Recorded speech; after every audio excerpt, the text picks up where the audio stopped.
Hello and welcome back. Today we're going to be looking at the results from the auction the other day that I left a few bids on and see what I won and basically what I didn't win, and could I have possibly have bid more on items, and see how happy I am with what I've got. So the first lot that I'd noted was lot 13, which is one that I actually won. I was really actually quite pleased with this because I love the teapot, and I paid £28 plus premium. There's enough stuff in there to make a profit before the teapot. Now there's some nice art deco wear in there, and also a very interesting piece at the back there, which I'm so overall quite happy with that. £28. The next lot that I was keen on was lot 34, which I believe I was the underbidder on this. So I left £30, and possibly I should have gone slightly higher. I could have gone to 40 on this and still been okay, because there's again a few nice pieces in there. That's one which, it's unfortunate, but didn't win it, so there you go. That's one of the problems really with not being at the auction or not being able to bid online live. As I work a full-time job, and that was when I was at work. Lot 46 was one that I noted. I didn't actually leave a bid on this in the end, just because they quite often damage these, and it's one that I really would have liked to have had a look at myself, so I didn't want to take a chance on that. Lot 54. Now this was what I thought was one of the best lots in the auction.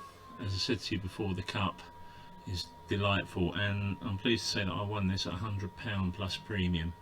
Now I did say it's probably worth 400 or 500. I think more realistically I should be looking to get around 300 for this, due mainly because of the hairline cracks in the saucers, but the cup's a beautiful thing.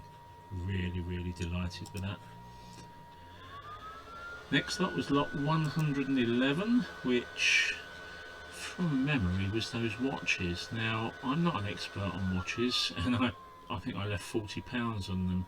As you can see there, they sold for 120, so I was miles out. It's not my area of expertise. It was more of a speculative punt. If I won it, great. If I didn't, I didn't. Okay, my next lot, which I was keen on, was 428, which will be on around this page. 428. Here we go. Oh, it was the Frank Zappa poster. In the end, I didn't actually leave a bid on this. I would have left £40 though, which was like the bottom end of the estimate. It sold for 50, so I wouldn't have won it. No biggie. Lot 458. Yeah, collection of cats. Again, these were quite nice. I think again I left 25 and it went for 20 or 26 or something. It went for 28, so I was the underbidder on that, but yeah, not overly worried. Next was lot 460. They went for £50, which I wouldn't have gone that high due to several of them being damaged. I'm just wondering if the people that won that got the condition reports or read the condition report on that. Also, they're marked down as herons. They're not. They're Carlents.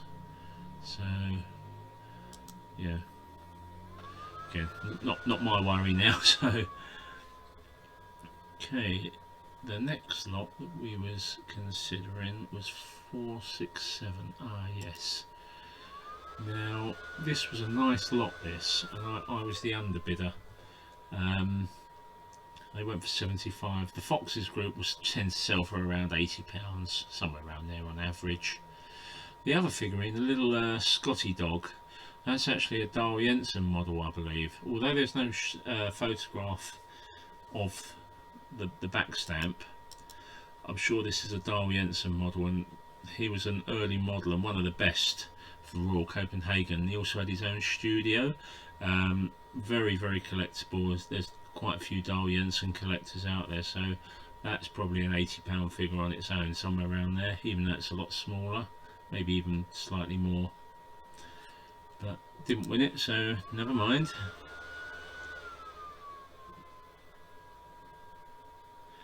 The next lot, 507.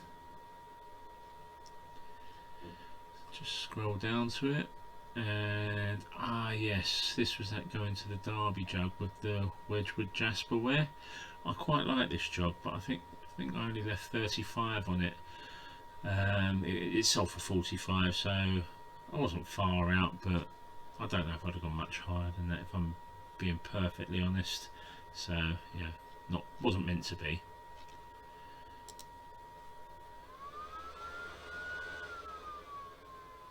$536 was the next one. Oh, the Minton Haddon Hall tea ware, sold for £50, so I didn't leave nowhere near that. I was just doing a cheeky bid. If I won it, great. If I didn't, I didn't. Always popular though, so it's one to keep an eye out for. Good tip there. 556 was the next one. Yeah, the Prattware. Now this didn't sell. I didn't leave a bid on this because Prattware is so hit and miss, and you have to really know what are the good pieces with Prattware. Now I occasionally attend an auction which has a big Prattware section. It happens about twice a year, and it's a big commemorative auction. It also has a Prattware section. You look through the results afterwards, because I don't really pay no attention to the Prattware section, but if you look through the results, you'll see that let's say 4 pot lids will sell for £50, another 4 for 80, another 4. You might get a couple that are around £200. All of a sudden you'll see one that goes for like £1,800. So you look and you think, well, why is that one so different? Obviously it's a rare one, so it's always worth trying to remember what are the rare ones.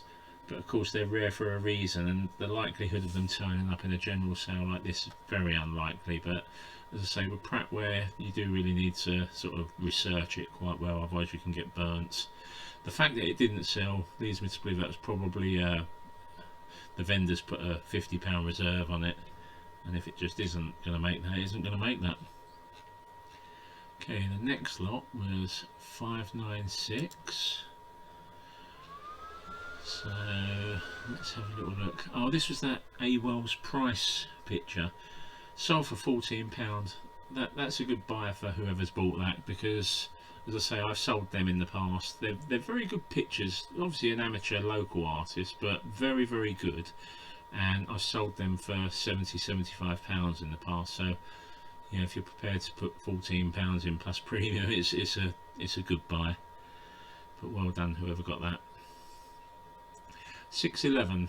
Yeah, now this picture is quite large, and I actually won it. I left what I thought was a cheeky bid, because I think the quality is quite good, and I left a bid of £22. That's what it's sold for. So although it's a large picture and it'll be awkward to post, it is quite a good thing. So I can't be too unhappy with that, really. It's a pittance for the quality. Okay, 655. Just scroll down, go on to the next page.